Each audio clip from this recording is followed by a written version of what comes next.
Welcome to our channel.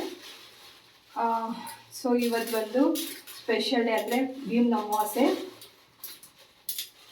ನಾನು ಬೆಳಗ್ಗೆನೇ ಎದ್ದು ರೆಡಿಯಾಗಿ ಇಂಟ್ರೋ ವಿಡಿಯೋನ ಮಾಡ್ತಾ ಇರೋದು. ಇಲ್ಲಿ ತಿಂಡಿ ಕೂಡ ಆಗಿದೆ ನೋಡ್ಬೋದು. ಇಲ್ಲಿ ಚಿತ್ರಾನ್ನ ಗೊಜ್ಜು ಮತ್ತು ಇಲ್ಲಿ ರೈಸ್ ಪ್ರಿಪೇರ್ ಆಗಿದೆ. ಈಗ ಪೂಜೆ ಮಾಡಬೇಕು. ಆ್ಯಕ್ಚುಲಿ ನಾನು ಬೆಳಗ್ಗೆ ಅರ್ಲಿ ಮಾರ್ನಿಂಗ್ ಒಂದು 3 o'clock ಎಕ್ಸಾಕ್ಟ್ 3 o'clock ಎದ್ದು ಎಲ್ಲ ಕೆಲಸ ಮಾಡ್ಕೊಂಡಿದ್ದೀನಿ. ದೇವರಿಗೆಲ್ಲ ಆದಷ್ಟು ರಾತ್ರಿನೇ ರೆಡಿ ಮಾಡಿ ಇಟ್ಟಿದ್ದೆ. ಈಗ ನೈವೇದ್ಯಕ್ಕೆ ಅಂತ ಹೇಳಿ ಕಡಲೆಬೇಳೆ ಪಾಯಸ ಮಾಡೋಣ ಅಂತ ಎಲ್ಲ ರೆಡಿ ಮಾಡ್ತಾ ಇದ್ದೀನಿ.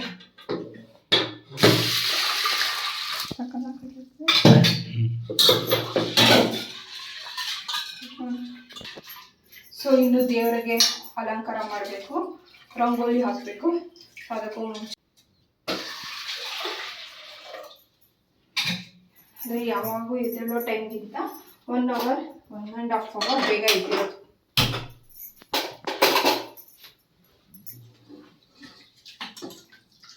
ಸೊ ಈಗ ಅದಕ್ಕೇನೆ ಕಡಲೆಬೇಳೆಗೆನೆ ಅಕ್ಕಿನ ತೊಳೆದು ಹಾಕಬೇಕು. ಸೊ ಇಷ್ಟು ದಿನ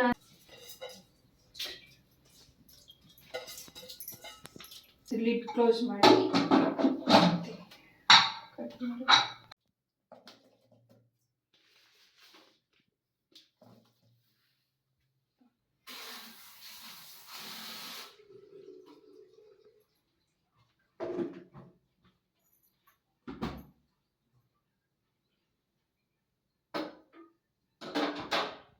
ಏಲಕ್ಕಿ ಮತ್ತು ಕೊಬ್ಬರಿ.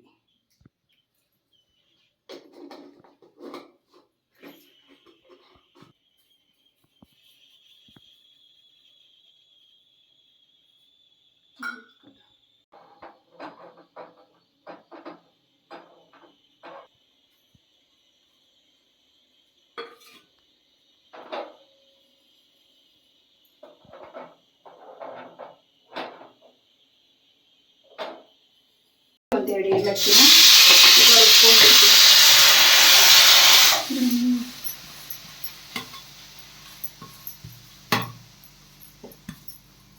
ಅಷ್ಟು ಇದು ರುಬ್ಕೊಂಡ್ಬಿಡ್ತೀನಿ. ಅಷ್ಟು ಆಗೋದು ಇದು ರೆಡಿ ಮಾಡ್ತೀನಿ.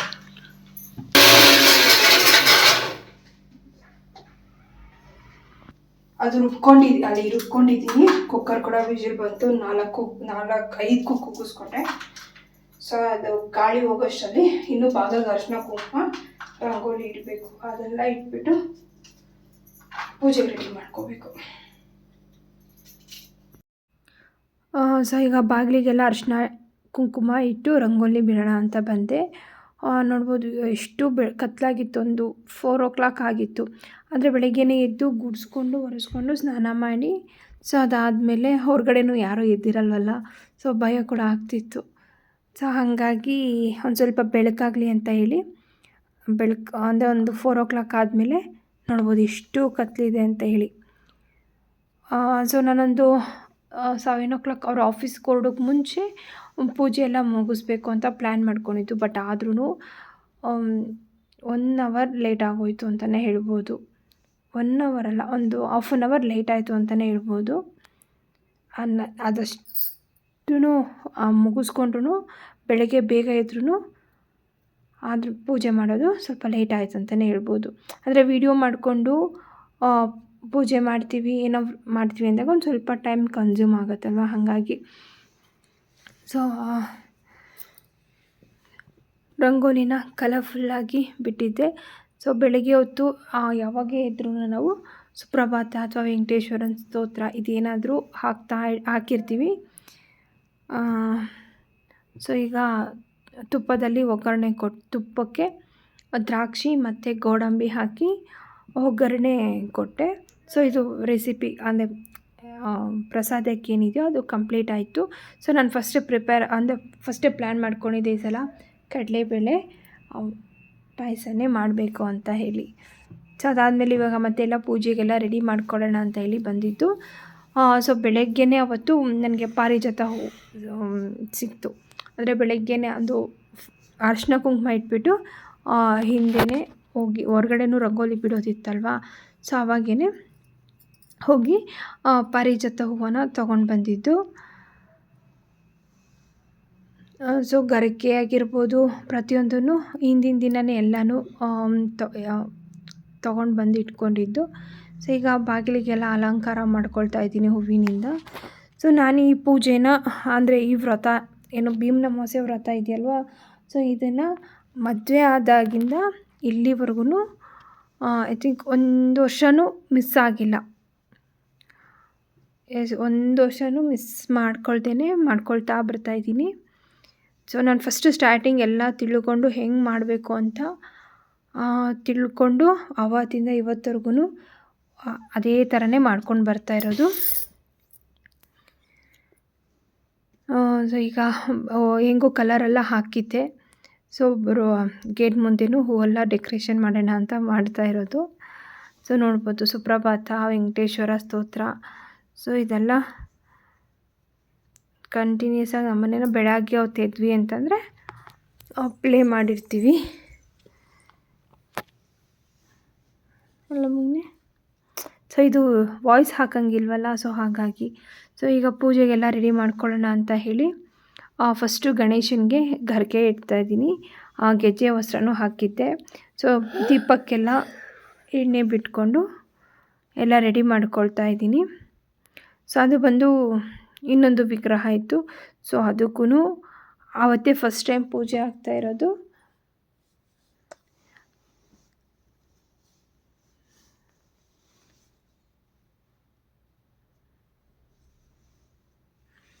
ಸೊ ಈ ಪೂಜೆನ ಆದಷ್ಟು ಡೀಟೇಲಾಗಿ ತೋರಿಸಿದ್ದೀನಿ. ಇನ್ನೂ ಡೆಪ್ತಾಗಿ ಏನಾದರೂ ಬೇಕು ಅಂತಂದರೆ ಕಮೆಂಟ್ ಮಾಡಿ, ಇನ್ನೂ ತಿಳಿಸ್ಕೊಡ್ತೀನಿ. ನನಗೇನು ಗೊತ್ತಿದೆಯೋ ಅದನ್ನು ನಿಮ್ಮ ಜೊತೆಗೂ ಶೇರ್ ಮಾಡ್ಕೊಳ್ತೀನಿ. ಅಂದರೆ ಈ ವರ್ಷ ನಮಗೆ ಪ್ರತಿಯೊಂದು ಪೂಜೆಗೂ ಪಾರಿಜಾತ ಹೂವು ಸ್ಪೆಷಲ್ ಅಂತಲೇ ಹೇಳ್ಬೋದು. ಪಾರಿಜಾತ ಹೂವಿನ ಬಗ್ಗೆ ಈಗಾಗಲೇ ಎಲ್ಲರಿಗೂ ಗೊತ್ತಾಗಿರುತ್ತೆ, ಅದು ಎಷ್ಟು ಶ್ರೇಷ್ಠವಾದ ಹೂವು ಅಂತ. ಅದಾದಮೇಲೆ ಕನಕಾಂಬ್ರ. ಸೊ ನನಗೆ ಈ ಕಲಶಕ್ಕೆ ಕನಕಾಂಬ್ರ ಮಲ್ಲಿಗೆ ಹೂವು ಕಾಂಬಿನೇಷನ್ ಹಾಕಿದ್ರೆ ಚೆನ್ನಾಗಿ ಕಾಣಿಸುತ್ತೆ. ಇಲ್ಲಿ ಅದೆಲ್ಲ ಮುಗಿಸ್ಕೊಂಡು ಅದಾದಮೇಲೆ ಇಲ್ಲಿ ದೀಪ ಇಡ್ತೀವಲ್ವ, ಸೊ ಅದನ್ನು ಅದನ್ನು ರೆಡಿ ಮಾಡ್ಕೊಳ್ಳೋದಕ್ಕೆ ಅರಿಶಿನ ಹಚ್ಚಿ ಅದ್ರ ಮೇಲೆ ರಂಗೋಲಿ ಬಿಡ್ತಾಯಿದ್ದೀನಿ.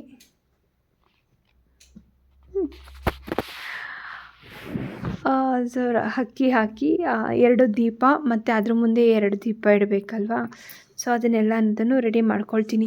ಸೊ ಫಸ್ಟೇ ಇದನ್ನು ರೆಡಿ ಮಾಡಿದ್ರೆ ಹಿಂದೆ ಫೋಟೋಕ್ಕೆ ರೆಡಿ ಮಾಡೋಕ್ಕಾಗಲ್ಲ ಅಂತೇಳಿ ಫಸ್ಟೆಲ್ಲ ಅದನ್ನು ರೆಡಿ ಮಾಡ್ಕೊಂಡ್ಬಿಟ್ಟೆ. ಸೊ ಅದಾದಮೇಲೆ ಗಣೇಶನೆಲ್ಲ ರೆಡಿ ಮಾಡಿಕೊಂಡೆ. ನಾವು ಯಾವುದೇ ಫೋಟೋಕ್ಕಾಗಿರ್ಬೋದು ವ್ರತಕ್ಕಾಗಿರ್ಬೋದು ಏನೇ ಮಾಡ್ತಿದ್ರು ಗೆಜ್ಜೆ ವಸ್ತ್ರ ಕಂಪಲ್ಸರಿ ಅಲ್ವಾ, ಸೊ ಹಾಗಾಗಿ ಗೆಜ್ಜೆ ವಸ್ತ್ರನೂ ಹಾಕ್ಕೊಳ್ತಾ ಇದ್ದೀನಿ. ಅದಾದಮೇಲೆ ಅರಿಶಿನದ ದಾರನೂ 2 ಕಂಬಕ್ಕೂ ಸೇರಿ ಹಾಕಬೇಕು. ಅದಾದಮೇಲೆ ಎಲೆ ಅಡಿಕೆ ಬಾಳೆಹಣ್ಣು ಇದೆಲ್ಲ ಇಟ್ಕೊಂಡೆ. ಇದ್ರ ಜೊತೆಗೇ 2 ದೀಪಕ್ಕೂ ಅರಿಶಿನ ಕೊಂಬು ಕೂಡ ಕಟ್ಟಬೇಕು. ಸೊ ಇದೆಲ್ಲ ಆದಮೇಲೆ ನೋಡಿ ಇಲ್ಲಿ ಗಣೇಶನ ಕೂಡ ರೆಡಿ ಮಾಡಿಕೊಂಡೆ.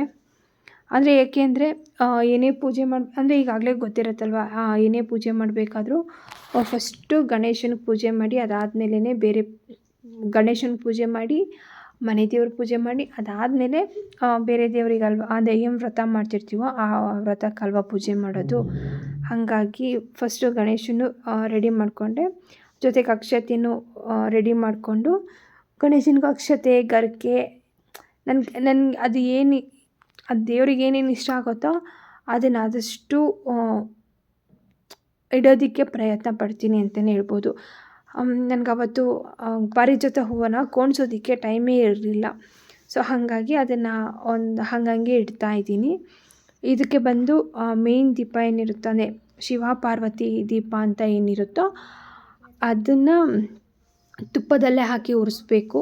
ಸೊ ಹಾಗಾಗಿ ತುಪ್ಪದ ದೀಪ ಹಚ್ಚಬೇಕು. ಸೊ ಹಾಗಾಗಿ ಅಲ್ಲಿ ಅವೆರಡಕ್ಕೂ ತುಪ್ಪನೇ ಹಾಕ್ಕೊಂಡೆ, ಇನ್ನು ಮಿಕ್ಕಿದ್ದಕ್ಕೆಲ್ಲ ಎಣ್ಣೆ ಹಾಕ್ಕೊಂಡಿತ್ತು. 2 ದೀಪಕ್ಕೂ ಅರಿಶಿನ ಕೊಂಬು ಕಟ್ಕೊಂಡೆ. ಇನ್ನೊಂದೇನು ಅಂದರೆ ಫಸ್ಟ್ ನಾವು ಏನೇ ಪೂಜೆ ಮಾಡ್ತೀವಿ ಅಂದರೂ ತುಳಸಿ ಪೂಜೆ ಮಾಡಿ, ಹೊಸ್ಲು ಪೂಜೆ ಮಾಡಿ, ಆಮೇಲೆ ಮನೆ ದೇವ್ರ ಪೂಜೆ ಮಾಡಿ ವ್ರತನ ಶುರು ಮಾಡಬೇಕು. ಸೊ ಇಲ್ಲಿ ನನಗೆ ತುಳಸಿ ಇಟ್ಕೊಳ್ಳೋ ಅವಕಾಶ ಇಲ್ಲ. ಸೊ ಹಾಗಾಗಿ ಹೊಸ್ಲು ಪೂಜೆಯಿಂದನೇ ಶುರು ಮಾಡ್ಕೊಂಡು ಬರ್ತಾಯಿದ್ದೀನಿ. ಫಸ್ಟು ಹೊಸ್ಲು ಏನಿದೆಯೋ ಕ್ಲೀನಾಗಿ ಪೂಜೆ ಮಾಡಿಕೊಂಡು ಅದಾದಮೇಲೆ ಒಳಗಡೆ ಬಂದು, ಸೊ ಇದು ಮನೇಲಿ ಇಬ್ಬರು ಸೇರ್ಕೊಂಡು ಪೂಜೆ ಮಾಡೋಣ ಅಂತ ಹೇಳಿ ಪೂಜೆ ಮಾಡ್ತಾ ಇರೋದು. ಸೊ ನನ್ನ ಮಗ ಆಗಿನ 6 ಆಗಿತ್ತು. 6 ಆಗಲೇ ಎಷ್ಟು ಬೆಳಗಿದೆ. ನನ್ನ ಮಗ ಇನ್ನೂ ಮಲ್ಕೊಂಡಿದ್ದ. ಸೊ ಒಂದು ಸತಿ ಗಂಟೆ ಶಬ್ದ ಕೇಳಿದ ತಕ್ಷಣ ಎದ್ದು ಬಂದು ನನ್ನನ್ನು ಬಿಟ್ಟು ಪೂಜೆ ಮಾಡ್ತಿದ್ದೀರಾ ಅಂತ ಇದು ಮಾಡ್ದ. ಸೊ ಇದು ಅಂದರೆ ನನಗೆ ಫಸ್ಟೇ ಇತ್ತು. ಅಂದರೆ ನಾನು ಪ್ರತಿ ಸತಿನೂ ಅಷ್ಟೇ ಬೆಳಗ್ಗೆ ಪೂಜೆ ಮಾಡೋದಕ್ಕೇ ಪ್ರಿಪೇರ್ ಕೊಡ್ತೀನಿ. ಏನು ಭೀಮ್ ಅಮಾವಾಸ್ಯೆ ಪೂಜೆ ಇದೆಯಲ್ಲ, ಇದೂ ಅಷ್ಟೇ ಪ್ರತಿ ವರ್ಷವೂ ಬೆಳಗ್ಗೆನೇ ಪೂಜೆ ಮಾಡೋದು. ಸಂಜೆ ಮೂಡ್ ಹೆಂಗಿರುತ್ತೆ, ಅಥವಾ ಟಯರ್ಡಾಗಿ ಬರ್ಬೋದು, ಲೇಟ್ ಆಗ್ಬೋದು, ಮುಹೂರ್ತಗಳು ಸಿಗಲ್ಲ. ಸೊ ಹಾಗಾಗಿ ನಾನು ಬೆಳಗ್ಗೆನೇ ಪೂಜೆ ಮಾಡೋದಕ್ಕೆ ಟ್ರೈ ಮಾಡ್ತೀನಿ. ಈ ಪೂಜೆ ಅಂತಲ್ಲ, ಯಾವುದೇ ಪೂಜೆ ಆದ್ರೂ ಅಷ್ಟೇ ಬೆಳಗ್ಗೆನೇ ಪೂಜೆ ಮಾಡಿ ಮುಗ್ಸೋಕ್ಕೆ ಟ್ರೈ ಮಾಡ್ತೀನಿ. ಬ್ರಾಹ್ಮಿ ಮುಹೂರ್ತದಲ್ಲಿ ಪೂಜೆ ಮಾಡೋದಿರ್ಬೋದು, ಅಥವಾ ಏನೇ ಕೆಲಸಗಳಿರ್ಬೋದು, ಅದೆಲ್ಲ ಕಂಪ್ಲೀಟ್ ಆಗುತ್ತೆ. ಸೊ ಒಳ್ಳೆಯದು, ಪಾಸಿಟಿವ್ ಎನರ್ಜಿ ಅಂತ ಹೇಳಿ. ಸೊ ಹಾಗಾಗಿ ಇಲ್ಲಿ ನೋಡ್ಬೋದು, ಇಲ್ಲಿ ಫಸ್ಟು ಮನೇಲೇನು ವಿಗ್ರಹ ಇಟ್ಟಿದ್ನೋ ಅದು ಮನೆಗಾಯಿತು. ಸೊ ಇಲ್ಲಿ ವ್ರತ ಮಾಡ್ತಾಯಿದ್ದೀನಲ್ವ, ಹಾಗಾಗಿ ಅರಿಶಿಣದಲ್ಲಿ ಗಣೇಶನ ಮಾಡಿಕೊಂಡು ಫಸ್ಟು ಅದಕ್ಕೆ ಮಾಡಿದೆ. ಸೊ ಅದಾದಮೇಲೆ ತುಪ್ಪದ ಆರತಿನೂ ಮಾಡಿಕೊಂಡೆ. ಇಲ್ಲಿ ನನ್ನ ಮಗ ಎದ್ದು ಒಂದು ಸ್ವಲ್ಪ ಇದು ಮಾಡ್ತಿದ್ದ. ಸೊ ಹಾಗಾಗಿ ಅವನಿಗೆ ಸಮಾಧಾನ ಮಾಡೋಕ್ಕೆ ಹೋಗಿದ್ರು. ಅದಾದಮೇಲೆ ಇಲ್ಲಿ ಪಾದ ಪೂಜೆ ಮಾಡಬೇಕಲ್ವಾ. ಸೊ ಹಾಗಾಗಿ ಇಲ್ಲಿ ಪಾದ ಪೂಜೆ ಮಾಡೋಕ್ಕೆ ಎಲ್ಲ ರೆಡಿ ಮಾಡ್ಕೊಂಡಿದ್ದೆ. ಸೊ ಅವ್ರಿಗೆ ಹೇಳಿಕೊಡ್ತಿದ್ದೆ ಕುಂಕುಮ ಅರಿಶಿಣ ಇಡೋದಕ್ಕೆ. ಸೊ ಅದೇ ಥರನೇ ಸೊ ಇಲ್ಲಿ ಮುಂದಾಗಿ ಬಂದು, ಸೊ ನಾನಿಲ್ಲಿ ಗಿಫ್ಟ್ಸ್ ಆಗಿರ್ಬೋದು, ಸೊ ಅದನ್ನೆಲ್ಲ ನಾನು ಏನನ್ನೂ ರಿವೀಲ್ ಮಾಡ್ತಾಯಿಲ್ಲ. ಸೊ ಅದು ಸಮಥಿಂಗ್ ಶೋ ಅಪ್ ಅಂತಲೂ ಅನಿಸುತ್ತೆ, ಅಥವಾ ಬೇರೆಯವ್ರಿಗೆ ಬೇರೆ ಬೇರೆ ಥರ ಅನಿಸ್ಬೋದು. ಸೊ ಹಾಗಾಗಿ ಇಲ್ಲಿ ಅವ್ರು ನನಗೆ ಖಂಡಿತ ಗಿಫ್ಟ್ ಕೊಟ್ಟರು ಕೊಟ್ಟಿಲ್ಲ ಅಂತ ನಾನೇನೂ ಹೇಳೋದಿಲ್ಲ, ಓಕೆನಾ. ಸೊ ಅದಾದಮೇಲೆ ಇದು ಇಷ್ಟ ಆದಮೇಲೆ ಕಾಲು ಮುಗಿಯೋದಿತ್ತಲ್ವ. ಸೊ ಆಗ ಎಕ್ಸಾಕ್ಟಾಗಿ ಫೋನ್ ಸ್ಟೋರೇಜ್ ಜಾಸ್ತಿ ಆಗೋಯಿತು. ಸೊ ಅದೆಲ್ಲ ರೆಕಾರ್ಡ್ ಆಗಿಲ್ಲ. ನಾನು ಮೇ ಬಿ ರೆಕಾರ್ಡ್ ಆಗಿದೆ ಅಂತ ಅಂದ್ಕೊಂಡೆ. ಸೊ ಅದಾದಮೇಲೆ ಹಳೆ ವೀಡಿಯೋಸ್ ಏನಿತ್ತು ಅದನ್ನೆಲ್ಲ ಕ್ಲಿಯರ್ ಮಾಡಿ ಅದಾದಮೇಲೆ ಬೇರೆ ತೊಗೊಂಡಿದ್ದು. ಸೊ ನೋಡಿರ್ಬೋದು, ಇದೆಲ್ಲ ಕಂಪ್ಲೀಟಾಗಿ ಪೂಜೆ ಆದಮೇಲೆ ಈ ರೀತಿ ಕಾಣಿಸ್ತಾ ಇದೆ.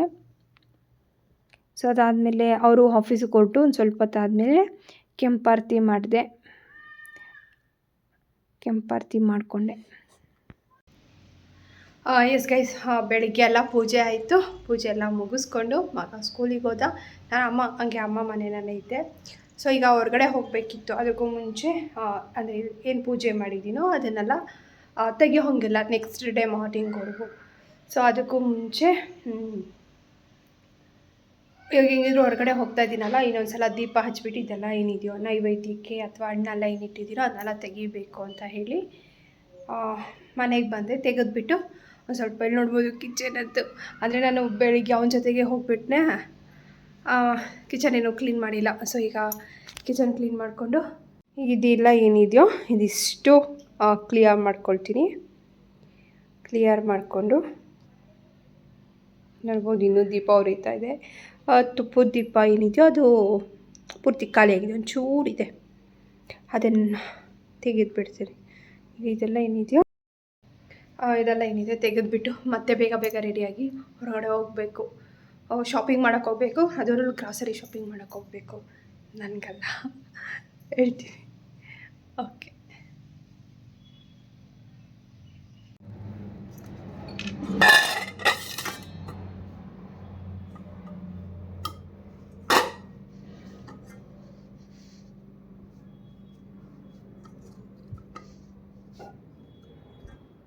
ಈ ಕೆಂಪಾರ್ತಿನ ತೊಗೊಂಡೋಗಿ ಹಸಿರು ಗಿಡದ ಮೇಲೆ ಹಾಕಿ ಬರೋದು.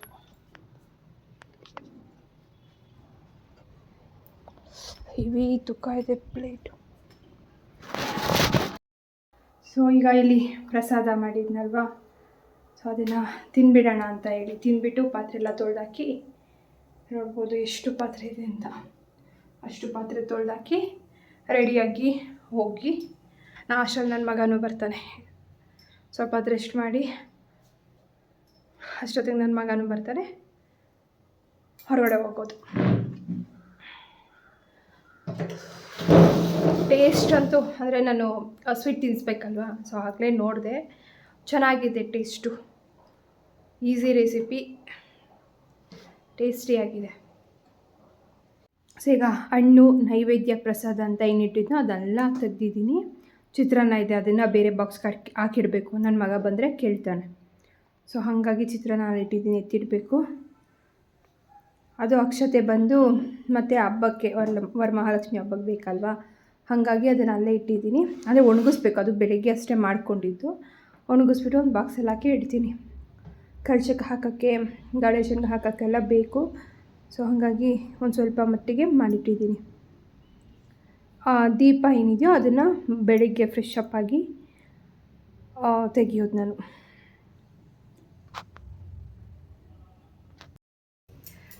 ಎಸ್ ಗೈಸ್, ಕಂಪ್ಲೀಟಾಗಿ ಮನೆಯೆಲ್ಲ ಗುಡಿಸಿ ಸಾಮಾನು ತೊಳೆದು ಈಗ ನೋಡಿ, ಇದು ನೋಡಿ ನೆಲ ಎಲ್ಲ ಕ್ಲೀನ್ ಮಾಡಿದ್ದೀನಿ. ಅಂದರೆ ಪೊರ್ಕೆ ಹಾಕಿಲ್ಲ, ಪೊರ್ಕೆನೂ ಹಾಕಿಲ್ಲ, ಹಾಗೆ ಒಂದು ಬಟ್ಟೆ ತೊಗೊಂಡು ಪೂರ್ತಿ ಮನೆಯೆಲ್ಲ ಗುಡಿಸ್ಕೊಂಬಂದಿದ್ದಾಯಿತು.